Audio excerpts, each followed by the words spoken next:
Hello friends, welcome to the success Kendra. दोस्तों, इस video में हम लोग बिहार फॉरेस्ट गार्ड का 16/6/2019 का जो पेपर हुआ था उसमें जो प्रश्न पूछे गए थे, यानी कि 16/6/2019 का जो फॉरेस्ट गार्ड के पेपर हुआ था उसके क्वेश्चन पेपर को डिस्कस करेंगे। फ्रेंड्स, वीडियो को पूरा देखिएगा। यह वीडियो आपको बिहार फॉरेस्ट गार्ड 2020 का जो पेपर है 16 दिसंबर उसके लिए काफ़ी इंपॉर्टेंट रहेगा।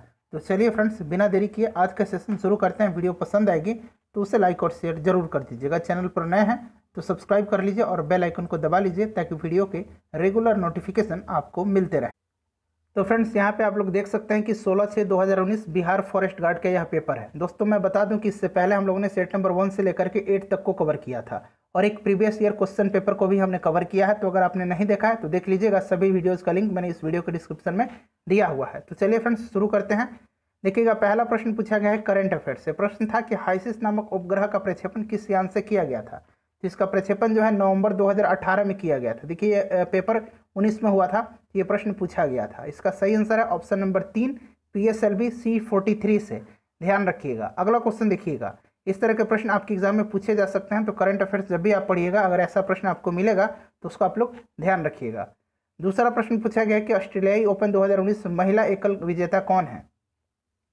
तो महिला एकल विजेता उस समय थी जापान की नाओमी ओसाका। ध्यान रखिएगा, ये जापान की हैं नाओमी ओसाका। और इस वर्ष अगर पूछा जाए तो सोफिया केनिन है। कौन है फ्रेंड्स? Sofia Kenin. यहाँ मैं लिख दे रहा हूँ, सोफिया केनिन। ये कहाँ की हैं?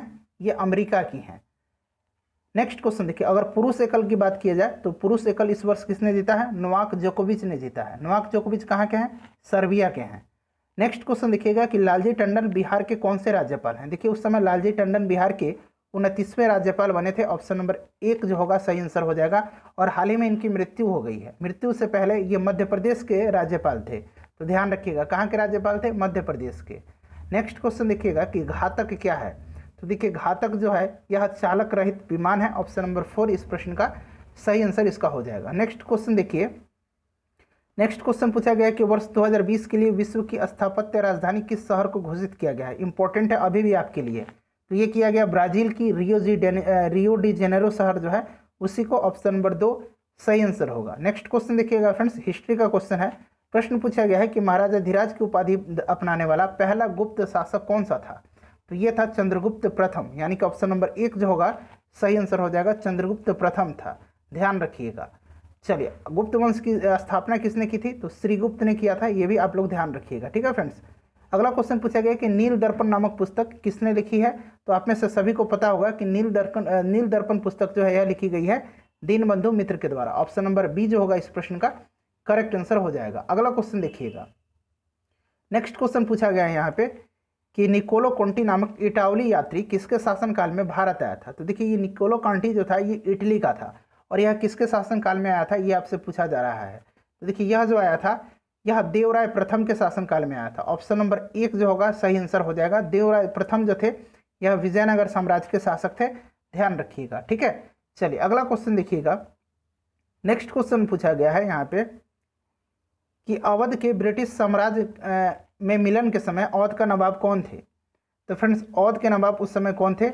वाजिद अली शाह थे। ध्यान रखिएगा, ऑप्शन 1 सही आंसर हो जाएगा। लॉर्ड डलहौजी के शासनकाल के दौरान 1856 में 1856 ईस्वी में अवध को कुशासन का आरोप लगाकर अंग्रेजी राज्य में मिला लिया गया था लॉर्ड डलहौजी के समय में। अगला क्वेश्चन पूछा गया है कि असहयोग आंदोलन प्रारंभ होने का कारण क्या था। तो असहयोग आंदोलन प्रारंभ होने का कारण क्या था? इसका कारण था जालियांवाला बाग हत्याकांड। जालियांवाला बाग हत्याकांड कब हुआ था? आप लोग डेट सहित यहाँ पे लिख के कमेंट कीजिएगा, इंपॉर्टेंट है। ठीक है। चलिए, नेक्स्ट क्वेश्चन देखिएगा। और असहयोग आंदोलन शुरू कब हुआ था? तो 1920 में हुआ था। ध्यान रखिएगा। अगला क्वेश्चन पूछा गया है कि 1919-20 में दरभंगा किसान आंदोलन के प्रमुख नेता कौन थे। तो इसके प्रमुख नेता जो थे ये कौन थे? स्वामी विद्यानंद थे। कौन थे फ्रेंड्स? ध्यान रखिएगा, स्वामी, यहाँ मैं लिख दे रहा हूँ स्वामी विद्यानंद। लेकिन ऑप्शन में देखिए स्वामी विद्यानंद का नाम नहीं दिया गया है, गलत आंसर उस समय दिया गया था। अगला क्वेश्चन देखिएगा। अगला क्वेश्चन भूगोल का है। प्रश्न पूछा गया है कि बिहार के कितने प्रतिशत भूभाग पर अधिक सघन वन है। बिहार पूछा गया है। फ्रेंड्स, वीडियो को लाइक और शेयर जरूर कर दीजिएगा और इसी पैटर्न पर आपका इस साल भी प्रश्न पूछे जाएंगे, तो वीडियो को पूरा देखना आपका दायित्व बनता है। देखिए, प्रश्न पूछा गया है कि बिहार के कितने प्रतिशत भूभाग पर अति सघन वन है। तो करेक्ट आंसर इसका हो जाएगा ऑप्शन नंबर 3 हो जाएगा, 0.35%। ठीक है, याद रखिएगा। अगला क्वेश्चन देखिए, अब ये आंकड़ा बदल गया होगा क्योंकि नई वन रिपोर्ट आई है, तो एक बार आप लोग चेक कर लीजिएगा। अगला क्वेश्चन देखिए, भू स्थिर उपग्रह पृथ्वी से कितने ऊंचाई पर स्थित होता है? तो भू स्थिर उपग्रह जो है पृथ्वी पर कितने ऊंचाई से पर स्थित होता है, ये आपसे पूछा गया है। तो देखिए यहाँ आप पर ऑप्शन आपको मिलेगा, देखिए तो देखिए इसका करेक्ट आंसर हो जाएगा 36,000 किलोमीटर। आप लोग इसको डायरेक्टली याद रखना है, ठीक है, इसके लिए कोई फॉर्मूला नहीं है, कोई ट्रिक नहीं है, याद रखिएगा 36,000 किलोमीटर पर। नेक्स्ट क्वेश्चन पूछा गया कि एक सिंग वाला जो गैंडा है किस राज्य में पाया जाता है? तो आप सभी को पता होगा कि एक सिंग वाला गैंडा असम राज्य के काजीरंगा नेशनल पार्क में पाया जाता है। असम हो जाएगा इसका करेक्ट आंसर। अगर पार्क पूछे नेशनल पार्क तो काजीरंगा में। अगला क्वेश्चन देखिएगा, अगला क्वेश्चन यहाँ से पॉलिटी का पूछा गया है कि भारतीय संविधान में कुल कितने भाग हैं? तो भारतीय संविधान में कुल कितने भाग हैं आप सभी को पता होगा, टोटल जो है 22 भाग हैं। ऑप्शन नंबर 3 जो होगा इस प्रश्न का करेक्ट आंसर हो जाएगा, 22 भाग हैं। अनुसूची पूछे तो अनुसूची 12 अनुसूचियां हैं, याद रखिएगा, ठीक है। अभी पूछा गया है प्रश्न ईएसआई के पेपर में कितनी अनुसूचियां हैं, तो 12 अनुसूचियां हैं। 22 भाषाओं का उल्लेख किस अनुसूची में है, तो 8वीं अनुसूची में है। अगला क्वेश्चन देखिए कि मत देने का अधिकार भारतीय संविधान के किस अनुच्छेद में आता है? तो मत देने का अधिकार जो है यह भारतीय संविधान के किस अनुच्छेद में आता है? तो फ्रेंड्स यह आता है अनुच्छेद 326 में, ठीक है, अनुच्छेद 326 में, ध्यान रखिएगा, इंपॉर्टेंट है। चलिए अगला क्वेश्चन देखिएगा, और मत देने की आयु क्या है? अभी न्यूनतम 18 वर्ष है, ये भी ध्यान रखिएगा। डाक संशोधन विधेयक में पॉकेट वीटो का प्रयोग किस राष्ट्रपति ने किया था? मोस्ट इंपॉर्टेंट क्वेश्चन है आपके एग्जाम के लिए। तो इसका प्रयोग किया था पॉकेट वीटो का किसने? ज्ञानी जैल सिंह ने। ऑप्शन नंबर 2 सही आंसर हो जाएगा, ज्ञानी जैल सिंह ने, ठीक है। 1986 में राजीव गांधी की सरकार के द्वारा डाक संशोधन विधेयक संसद के दोनों सदनों द्वारा पारित कराया गया था तथा उसे राष्ट्रपति की अनुमति प्राप्त करने हेतु तत्काल राष्ट्रपति जो थे ज्ञानी जैल सिंह, उनके पास भेजा गया था। राष्ट्रपति ने उस विधेयक पर अपने पॉकेट वीटो का प्रयोग करते हुए न उस पर अपनी सहमति दी और न ही उसे वापस लौटाया, ठीक है, यानी कि अपने पॉकेट में रख लिया। सीधी सी बात है, इस तरह आप समझिएगा। अगला क्वेश्चन देखिएगा कि भारतीय संविधान के अनुसूची 6 में किन किन राज्यों को शामिल किया गया है? तो देखिए अनुच्छेद 6 में जो है किन किन राज्यों को शामिल किया गया है? असम, मेघालय, मिजोरम एवं त्रिपुरा, यानी कि ऑप्शन नंबर 1 सही आंसर इसका हो जाएगा। क्लियर है? चलिए अगला क्वेश्चन देखिएगा। अगला क्वेश्चन है कि अंतर्राज्यीय परिषद का सदस्य कौन इसमें से नहीं होता? अंतर्राज्यीय परिषद, ठीक है, अंतर्राज्यीय परिषद का सदस्य इसमें से कौन सा नहीं होता है, ये पूछा गया है।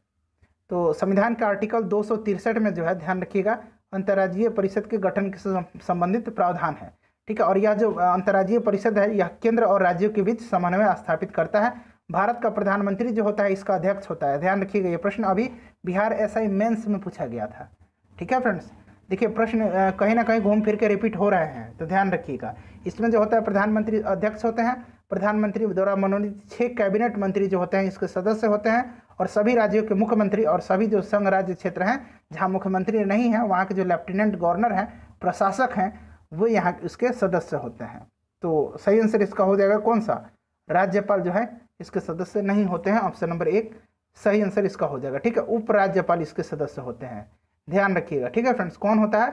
उपराज्यपाल, मतलब लेफ्टिनेंट गवर्नर जहां मुख्यमंत्री नहीं है, जिसको कि प्रशासक कहा जाता है। भारत का राष्ट्रीय वृक्ष क्या है? तो भारत का राष्ट्रीय वृक्ष आप सभी को पता होगा क्या है फ्रेंड्स, बताइए जल्दी से। सही आंसर बरगद होगा, ठीक है। राष्ट्रीय पशु बाघ, राष्ट्रीय अगर पक्षी मोर, और जलीय अगर पशु पूछा जाए तो गैंगेटिक डॉल्फिन। ये भी प्रश्न ईएसआई में इस बार पूछा गया है, ठीक है। चलिए अगला क्वेश्चन है, यहाँ से हम लोग जो इकोनॉमिक्स का प्रश्न देखेंगे कि पूर्व पश्चिम गलियारा में पूर्वोत्तम भाग है, तो सही आंसर इसका क्या हो जाएगा? सही आंसर इसका हो जाएगा ऑप्शन नंबर 1 सिलचर, ठीक है। क्या है फ्रेंड्स? सिलचर है, ऑप्शन नंबर 1 सही आंसर इसका हो जाएगा।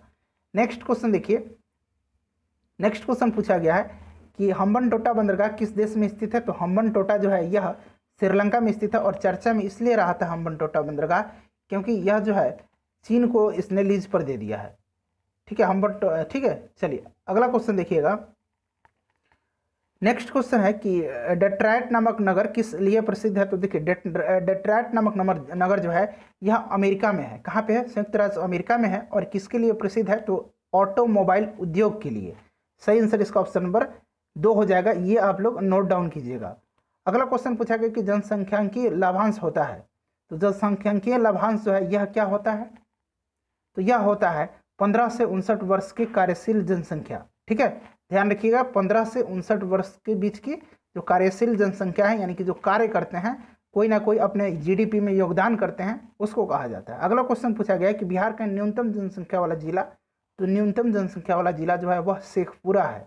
ऑप्शन नंबर ए सही आंसर हो जाएगा। बिहार का सर्वाधिक लिंगानुपात वाला जिला, तो सर्वाधिक लिंगानुपात गोपालगंज में है। ये प्रश्न ऑलरेडी मैं आपको करवाता हूँ, और अगर आपने देखना है जनसंख्या से संबंधित बिहार वाले, तो वीडियो लिंक डिस्क्रिप्शन में मिल जाएगा, आपको देख लीजिएगा। स्पेशल बिहार जनसंख्या पर आधारित मैंने वीडियो बनाया है। अगला क्वेश्चन देखिए 27 नंबर प्रश्न। 27 नंबर प्रश्न पूछा गया है कि देखिए बिहार में शिशु मृत्यु दर कितना है। तो बिहार में शिशु मृत्यु दर जो है यह जो है 38 है, ठीक है, 38 है, याद रखिएगा, ठीक है फ्रेंड्स। चलिए अगला क्वेश्चन है कि रंगराजन कमेटी कब गठित की गई थी। तो फ्रेंड्स यह जो कमेटी गठित की गई थी यह 2005 में गठित की गई थी, याद रखिएगा। और इस समिति ने अपनी रिपोर्ट में गरीबी मापन के लिए राष्ट्रीय नमूना सर्वेक्षण संगठन के उपयोग व्यय अनुमानों के आधार पर बनाया था। अगला क्वेश्चन देखिएगा कि बिहार में अंतर जातीय विवाह प्रोत्साहन योजना के तहत कितनी राशि दी जाती है। अंतर जातीय, ठीक है, तो कितनी राशि दी जाती है। तो ये राशि दी जाती है 1 लाख रुपये। ऑप्शन नंबर 4 सही आंसर इसका हो जाएगा, ठीक है फ्रेंड्स। अगला क्वेश्चन देखिए 30 नंबर प्रश्न कि बिहार धारणीय विकास से संबंधित बोर्ड है। तो इस प्रश्न का सही आंसर हो जाएगा योजना और विकास विभाग। नेक्स्ट क्वेश्चन देखिए मैथ के प्रश्न है। ये देखिए पाई चार्ट दिया हुआ है, ठीक है, और इसमें से पूछा गया है कि गणित में प्राप्त अंक कितना प्रतिशत है। तो गणित में प्राप्त अंक आपसे पूछा गया, ठीक है फ्रेंड्स, गणित में। तो इसको कैसे निकालते हैं। देखिए गणित में कितना है, 90 है।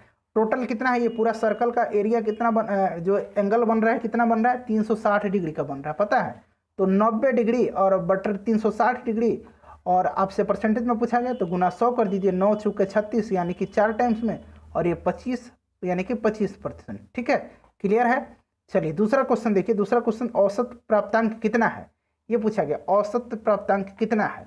तो औसत के लिए आपको क्या करना है, औसत के लिए आप कीजिए सबको जोड़ दीजिए, सबको आप लोग जोड़ दीजिए, और कितना है 1 2 3 4 5 सब्जेक्ट है, 5 से डिवाइड कर दीजिए, तो आपका निकल के आ जाएगा कितना, ये आपका ये निकल के कितना आ जाएगा, ये निकल के आ जाएगा 90, ठीक है।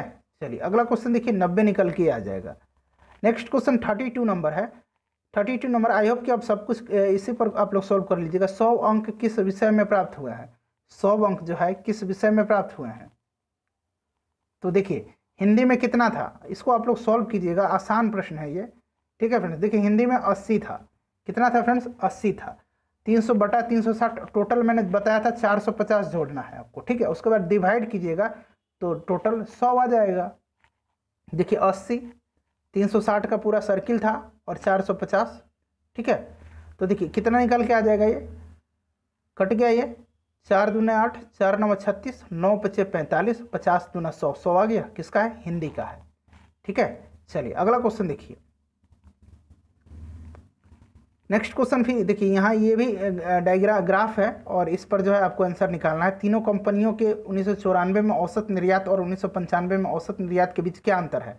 तो ये रहा आपका, ये देखिए ग्राफ, ठीक है। इसको आप लोग निकालिए, और इसका PDF मैं आपको टेलीग्राम पर दे दूंगा, वहाँ से आप लोग इसको सॉल्व कर लीजिएगा, ठीक है। औसत पूछा गया है, तो XYZ 1994 और निर्यात और 1995 का औसत निर्यात। तो देखिए ये 1994 है और ये 1995 है। सबको क्या कीजिएगा, औसत पूछना है तो सबको जोड़ना है आपको XYZ का, तो जोड़ दीजिए सबको, ठीक है। जोड़िएगा तो सब कुछ निकल के आ जाएगा 40। देखिए XYZ 40, उसके बाद कितना बताइए, 56, ठीक है। कितना, 56। सबको जोड़िए, सबको जोड़ लीजिएगा तो आपको ये सीधे से निकल के आ जाएगा। चलिए अगला क्वेश्चन देखिएगा। नेक्स्ट क्वेश्चन यहाँ से हम लोग करेंगे। देखिए पूछा गया है कि किताब में हमेशा रहता है। PDF आपको टेलीग्राम पर मैं दे दूंगा, जल्द ही सारा PDF मैं आपको दे दूंगा। जो भी बचा हुआ PDF है मैं लगातार आपको देते चलूंगा, क्योंकि एग्जाम में बहुत ही कम समय रहा है। किताब में हमेशा रहता है, तो किताब में हमेशा क्या रहेगा बताइए, किताब में हमेशा क्या रहेगा। तो देखिए किताब में हमेशा पृष्ठ रहेगा। क्रम में सजाना है आपको, इसको एक क्रम बनाना है। तो देखिए इसका क्रम आप लोग बनाइएगा। आंसर मैं आपको बता देता हूँ, अपने से प्रयास कीजिए, आंसर इसका 1 हो जाएगा, ठीक है। उसके बाद यहाँ पे 39 नंबर में देखिए C9X ऐसे करके है, ठीक है। C9X C2 5 पे, तो इसमें से बताइए। तो देखिए इसका सही आंसर क्या हो जाएगा, इसका सही आंसर 3 हो जाएगा। ठीक है, सही आंसर इसका 3 हो जाएगा।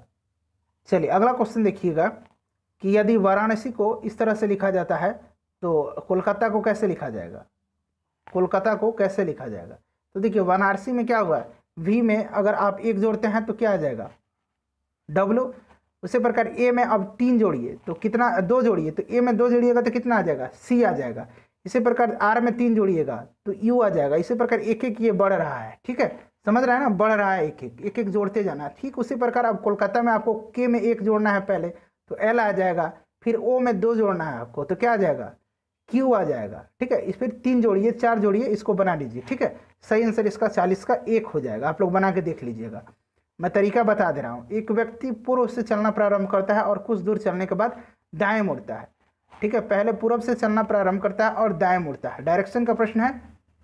तो दाएं मुड़ता है और फिर कुछ दूर चलने के बाद वो बाएं मुड़ता है। अब वह किस दिशा में जा रहा है, देखिए पहले वो मान लीजिए ये नॉर्थ है, ये साउथ है, उसके बाद देखिए ये क्या हो जाएगा, ये ईस्ट हो जाएगा और ये क्या हो जाएगा वेस्ट हो जाएगा। कह रहा है कि एक व्यक्ति पूर्व से चलना यानी कि पूर्व से चलना प्रारंभ करता है, यहाँ से वो चल रहा है, यहाँ से आ रहा है। ठीक है, उसके बाद वह दाएं मुड़ गया यानी कि नॉर्थ की तरफ चला गया, दाएं मुड़ गया तो ठीक है, बात समझ रहे ना, पूर्व से आ रहा है तो दाएं मुड़ा तो उत्तर की तरफ चला गया, फिर कुछ दूर चलने के बाद वह बाएं मुड़ता है तो बाएं इधर मुड़ेगा ना।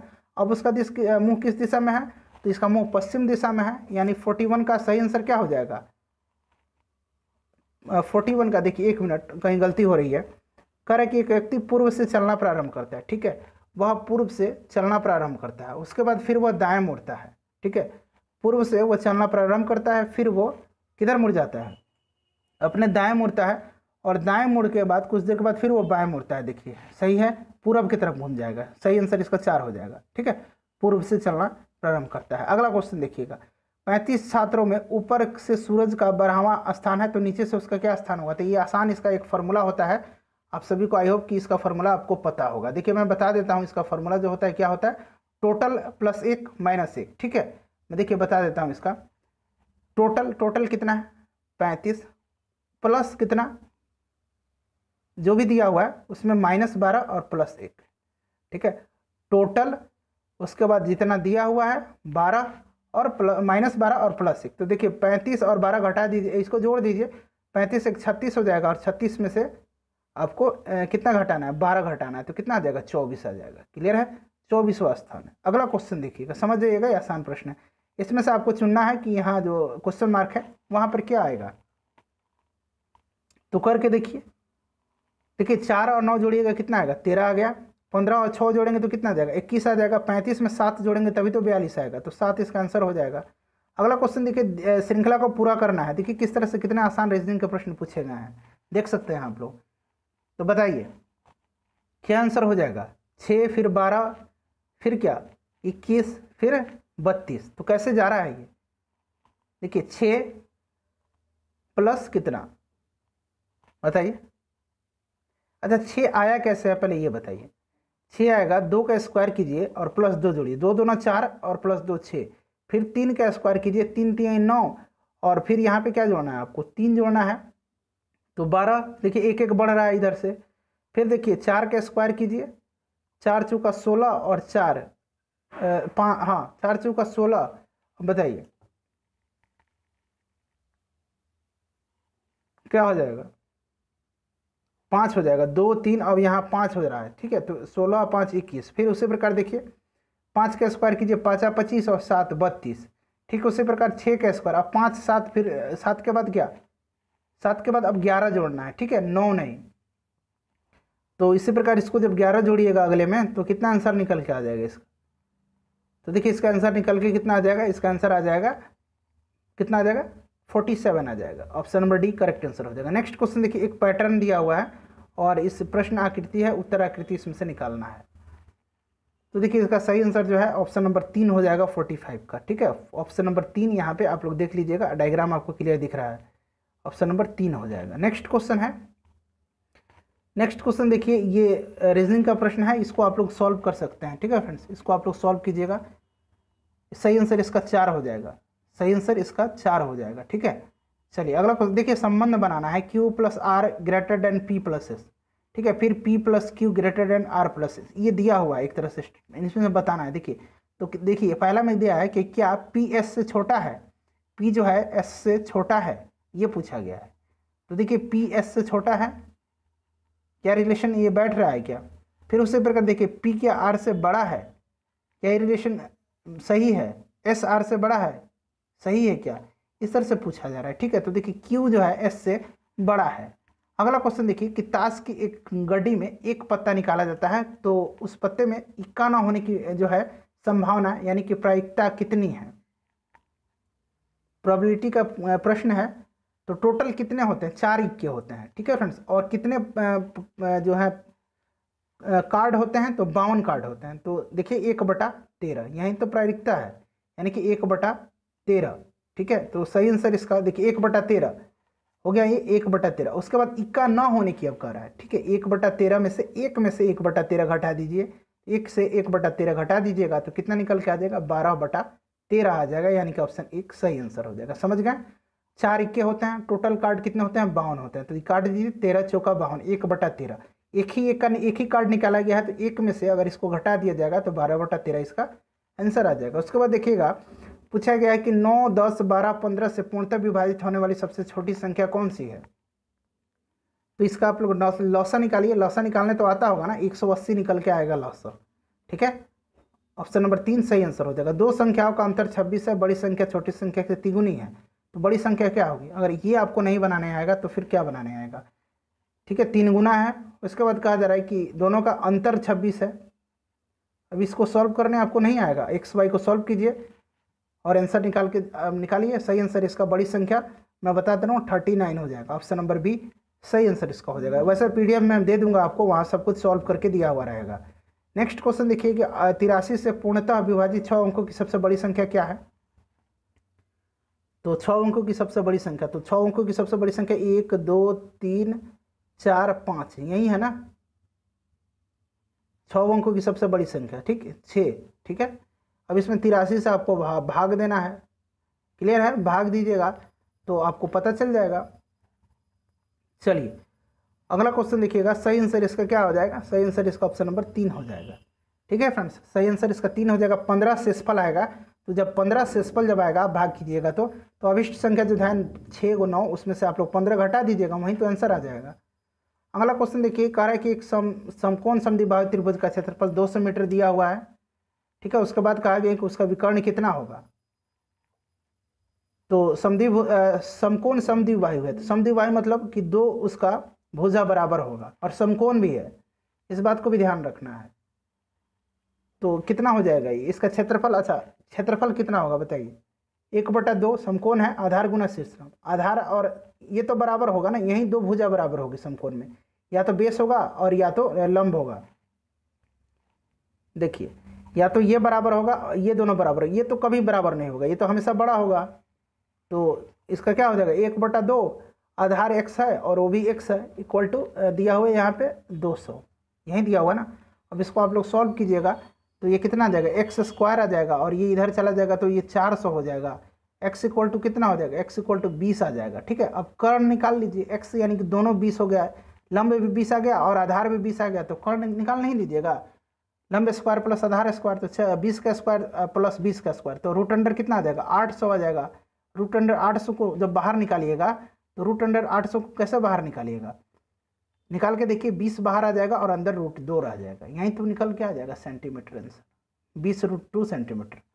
अगला क्वेश्चन देखिए, एक शहर की जनसंख्या। फ्रेंड्स ये आसान प्रश्न है, वीडियो लंबी हो जाएगी, मैं पीडीएफ आपको टेलीग्राम पर दे दूंगा। आइए अब साइंस के प्रश्न हम लोग करते हैं। ठीक है, देखिए साइंस का प्रश्न है कि प्रकाश संश्लेषण किससे होता है। तो प्रकाश संश्लेषण जो है किससे होता है, आप सभी को ये बात तो पता होगा, इसमें तो बताने की कोई ज़रूरत मुझे लगती नहीं है। प्रकाश संश्लेषण जो है वो किससे होता है, तो ये होता है क्लोरोफिल। ऑप्शन नंबर 1 उत्पादक और खाने के क्रम को क्या कहते हैं, तो इसको क्या कहा जाता है, जैव श्रृंखला कहा जाता है। 1 मिनट, खाद्य श्रृंखला कहा जाता है। ठीक है, क्या कहा जाता है, खाद्य श्रृंखला कहा जाता है। ऑप्शन नंबर 1 सही आंसर हो जाएगा। नेक्स्ट क्वेश्चन देखिए कि आनुवंशिकता की सबसे छोटी इकाई क्या है, तो सबसे छोटी इकाई जीन है, आप सभी को पता होगा। ऑप्शन नंबर 4 सही आंसर इसका हो जाएगा। उसके बाद 59 नंबर में पूछा है कि डी ऑक्सीजन रहित रुधिर शरीर में किस में आता है, तो डी ऑक्सीजन यानी कि अशुद्ध रक्त। तो अशुद्ध रक्त कहाँ आता है, अशुद्ध रक्त जो है यह दायां आलिंग में आता है। अगला क्वेश्चन देखिए, प्रारंभिक खाद नहीं है, प्रारंभिक खाद इसमें से कौन सा नहीं है, ये पूछा गया है। तो देखिए दूध को जो है प्रारंभिक पोषण नहीं माना जाता है, प्रारंभिक खाद नहीं माना जाता है। ठीक है, क्लियर है। चलिए अगला क्वेश्चन देखिएगा। नेक्स्ट क्वेश्चन है कि भारत में प्रत्यावर्ती धारा यानी कि अल्टरनेटिव करंट का मान कितना है। तो आप सभी को पता होगा 50 हर्ट्ज होता है। ऑप्शन नंबर 1 सही आंसर हो जाएगा। टिक्का रोग किससे संबंधित है? तो देखिए टिक्का रोग जो है यह पादप में होने वाला रोग है और यह जो होता है मूंगफली में होता है। ऑप्शन नंबर 4 सही आंसर हो जाएगा, मूंगफली से संबंधित है। उसके बाद पूछा गया है कि ट्राई बेसिक एसिड क्या है। ट्राई बेसिक एसिड क्या है? तो ये जो है ट्राई बेसिक एसिड जो है यह फॉस्फोरिक अम्ल है। ऑप्शन नंबर 3 सही आंसर हो जाएगा। फॉर्मूला है H3PO4। ठीक है फ्रेंड्स। चलिए अगला क्वेश्चन देखिएगा। अगला क्वेश्चन पूछा गया कि एस्कॉर्बिक अम्ल किस विटामिन का नाम है। तो एस्कॉर्बिक अम्ल विटामिन सी को कहा जाता है। ठीक है, याद रखिएगा। इसकी कमी से कौन सी बीमारी होती है? स्कर्वी होती है, ये भी ध्यान रखिएगा, विटामिन सी की कमी से। धातु जब अम्ल में प्रतिक्रिया करता है तो गैस कौन सा उत्पन्न करता है? तो धातु जब अम्ल से प्रतिक्रिया करेगा तो कौन सा गैस निकलेगा? हमेशा ध्यान रखिएगा, हाइड्रोजन गैस निकलेगा, हाइड्रोजन गैस निकलेगा, ध्यान रखिएगा इसको।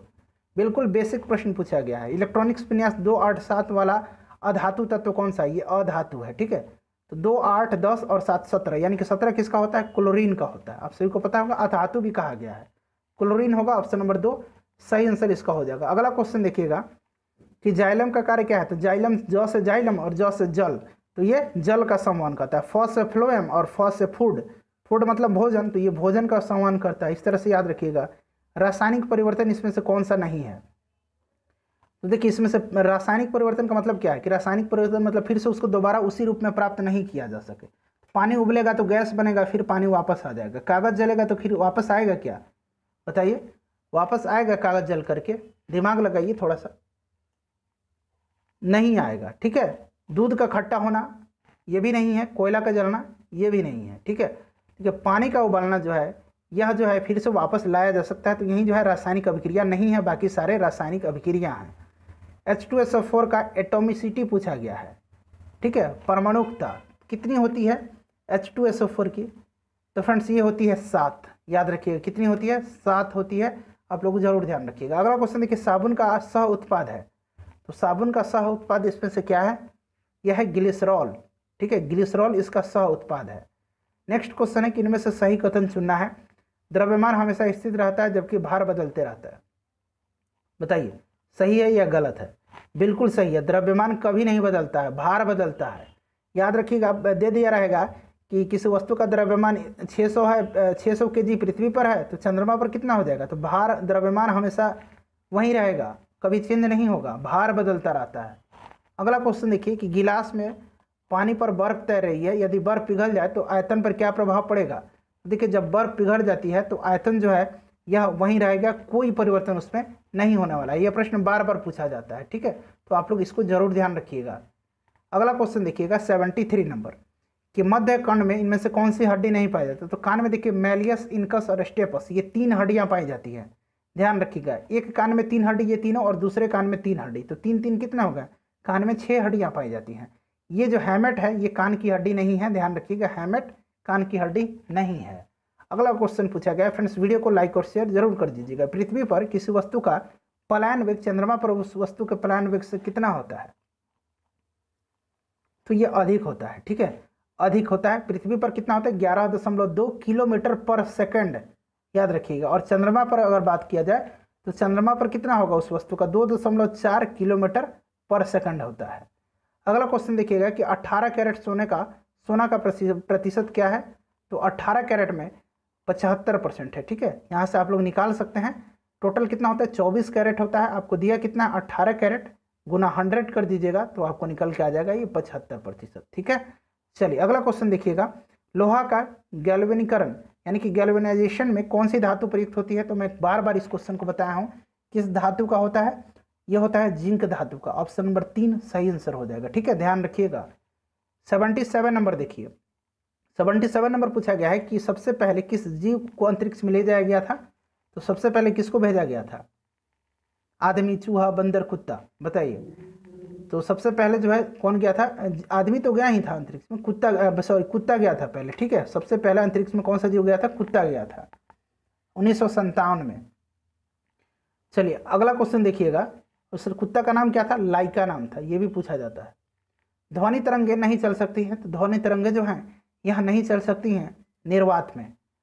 उसके बाद देखिए पर्यावरण एवं पारिस्थितिकी से प्रश्न पूछा गया, पृथ्वी दिवस कब मनाया जाता है? तो मैं बताया है, ये सारे प्रश्न मैं आपको बताते रहता हूँ बार बार। ये पृथ्वी दिवस 22 अप्रैल के दिन मनाया जाता है। ग्लोबल वार्मिंग किस गैस से होता है? तो ग्लोबल वार्मिंग जो है यह कार्बन डाइऑक्साइड से होता है, आप सभी को पता होगा। फ्रेंड्स 81 से लेकर के 100 तक हिंदी का प्रश्न है। देखिए महोत्सव का अर्थ क्या है? तो देखिए महोत्सव का अर्थ होता है उत्सव। क्या उत्सव होता है, आप सभी को पता होगा। तो करेक्ट आंसर इसका क्या हो जाएगा? 81 का ऑप्शन नंबर 1 हो जाएगा। महान है जो उत्सव, महोत्सव, महान प्लस उत्सव, ऐसे होगा ना। आप कौन सा सर्वनाम है? तो आप जो है निजवाचक, एक मिनट रुक जाइए। हाँ निजवाचक है, बिल्कुल सही मैंने बताया है। कंठ से निकलने वाली ध्वनि कौन सी है? तो उच्चारण करके देखिए कंठ से क्या क्या आ रहा है। कंठ से कौन सा ध्वनि का उच्चारण आपको आता है? क, बोलिए। देखिए कंठ पर जोड़ आ रहा है ना, ख ख, ऐसा बोल के देखिए, तो ये सही आंसर हो जाएगा। त थ, देखिए ये किससे आ रहा है? तालु से आ रहा है, तो ये तालव्य है। प ये ओष्ठ से आ रहा है, तो ये ओष्ठ से है, ठीक है। प बोलिए, फ, ये देखिए ओठ सट रहा है ना, ओठ से उच्चारण हो रहा है। तो इस तरह से ध्यान रखिएगा। कौन समूहवाचक संख्या नहीं है? तो समूह में रहता है, इसमें से कौन सा समूह नहीं है? सभा तो समूह ही है, उसके बाद वर्ग भी समूह है, सेना भी समूह है, झरना जो है ये समूह नहीं है। क्लियर है। उसके बाद देखिए पूछा गया है कि सब्यसाची किसका पर्यायवाची शब्द है? तो सब्यसाची का मतलब क्या होता है? सब्यसाची का मतलब होता है, इसका पर्यायवाची शब्द अर्जुन हो जाएगा, ठीक है, अर्जुन हो जाएगा। सब्यसाची का मतलब इसमें से अर्जुन है, यानी कि ऑप्शन नंबर इसका 2 सही आंसर हो जाएगा। अगला क्वेश्चन देखिएगा, नेक्स्ट क्वेश्चन है उसके बाद, हाँ 87 नंबर। यहाँ से देखिए आह्वान का विपरीत शब्द क्या होगा? तो देखिए आह्वान का विपरीत शब्द क्या होता है? आह्वान का विपरीत शब्द हो जाएगा विसर्जन, ऑप्शन नंबर 3 सही हो जाएगा। सूरज को दीपक दिखाना मुहावरे का अर्थ क्या है? तो सीधी सी बात है, सूरज को दीपक दिखाना, इसका मुहावरा का अर्थ क्या हो जाएगा? तो सही आंसर हो जाएगा प्रसिद्ध व्यक्ति का परिचय देना। सूरज को दीपक देने के बराबर है। अब कोई मोदी जी जाके कहीं अपना परिचय देते हैं या कोई परिचय मांगता है, तो यही बात हो गई ना, प्रसिद्ध व्यक्ति का परिचय देना। महर्षि का संधि विच्छेद बताना है, तो महा है जो ऋषि, यानी कि क्या हो जाएगा इसका? Option number 2। क्लियर है, महर्षि। अगला क्वेश्चन देखिए, द्विज इनमें से किसका पर्यायवाची शब्द है? तो द्विज का मतलब क्या होता है? द्विज का मतलब क्या होता है बताइए? द्विज का मतलब होता है, बताइए जल्दी से। हाँ द्विज का मतलब क्या होता है? सही आंसर इसका क्या हो जाएगा? 90 का। द्विज का मतलब होता है कि जिसका जन्म 2 बार हुआ है, ठीक है, जिसका जन्म 2 बार हुआ है। तो इसमें से क्या हो जाएगा? चंद्रमा, ब्राह्मण, पक्षी, दांत आदि। तो इसमें जो है पर्यायवाची शब्द क्या नहीं है? तो ये सभी हो जाएंगे, बादल, चंद्रमा, पक्षी नहीं है। ऑप्शन नंबर 1 जो है पक्षी होगा, बादल नहीं है, ठीक है, बादल नहीं है, माफ कीजिएगा, बादल जो है ये नहीं है। अगला क्वेश्चन देखिए कि आतताई का क्या अर्थ होता है?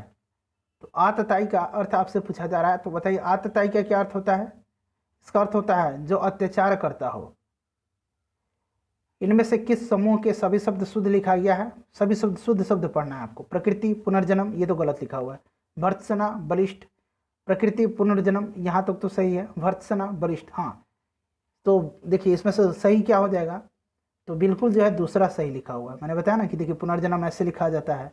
अगला क्वेश्चन है, जो पढ़ेगा वह पास होगा, कौन सा विशेषण है? जो पढ़ेगा वो पास होगा, कौन सा विशेषण है? तो देखिए जो पढ़ेगा वह पास होगा, यानी कि सर्वनामिक विशेषण है। जो पढ़ेगा वही तो पास होगा, तो वह किसके लिए प्रयोग हुआ है? जो के लिए, तो सर्वनामिक विशेषण है। अगला क्वेश्चन देखिए, इनमें से कौन सा वाक्य शुद्ध नहीं है? तो देखिए इनमें से शुद्ध वाक्य जो है, इसमें से विष्णु के अनेकों नाम हैं। तलवार एक शस्त्र है, शुद्ध है, या आगरे की मिठाई है, शुद्ध है, या उसे पुत्र का प्राप्त हुआ, ये भी सही है। विष्णु के अनेकों नाम है, यह जो है वाक्य शुद्ध नहीं है। क्लियर है, विष्णु के अनेक नाम है, अनेकों नहीं होगा, अनेक नाम है। नेक्स्ट देखिए द्वंद्व समास का उदाहरण। देखिए द्वंद्व समास का उदाहरण जो है ये इसमें से क्या हो जाएगा? तो द्वंद्व समास का उदाहरण जो है 95 का ऑप्शन नंबर 1 हो जाएगा, दीन दिन, दीनहीन, ठीक है, ठीक है, दीनहीन, याद रखिएगा, मामा मामी। अगला क्वेश्चन देखिए 96 नंबर। देखिए 96 नंबर है कि आसमान टूट पड़ना मुहावरे का अर्थ पूछा गया है। प्रश्न कट गया है यहाँ पे। आसमान टूट पड़ना, इसका मतलब क्या होता है? मुसीबत आना, ठीक है। इनमें से शुद्ध वर्तनी वाला शब्द कौन सा है? तो शुद्ध इसमें से पहचानना है आपको। तो ऑप्शन 3 हो जाएगा रचयिता। उसके बाद देखिए समास का विलोम शब्द क्या है? समास क्या होता है? व्यास। 99 नंबर देखिए, प्रश्न पूछा गया है कि परिमाप में उपसर्ग क्या है? तो उपसर्ग और विसर्ग आपको पता होगा, उपसर्ग पहले लगता है और विसर्ग बाद में लगता है। तो परिमाप का आपको क्या हो जाएगा? इसका आंसर आप लोग कमेंट करके बताइए। बादल का तत्सम शब्द बताना है। तो बादल का तत्सम शब्द जो है ये ऑप्शन 3 देख रहे हैं, वारिद हो जाएगा। ठीक है, ऑप्शन 3 वारिद। तो फ्रेंड्स आई होप कि वीडियो पसंद आई होगी, तो प्लीज़ वीडियो को शेयर कर दीजिएगा और चैनल पर नया है तो सब्सक्राइब कर लीजिए और बेल आइकन को दबा दीजिए। यहाँ पर बिहार के सभी एग्जाम की प्रिपरेशन कराए जाते हैं। जल्दी हमारा बिहार पुलिस कांस्टेबल का जो नई वैकेंसी आया है उसकी भी तैयारी शुरू कराई जाएगी। थैंक्स फॉर वॉचिंग, मिलते हैं नेक्स्ट वीडियो में।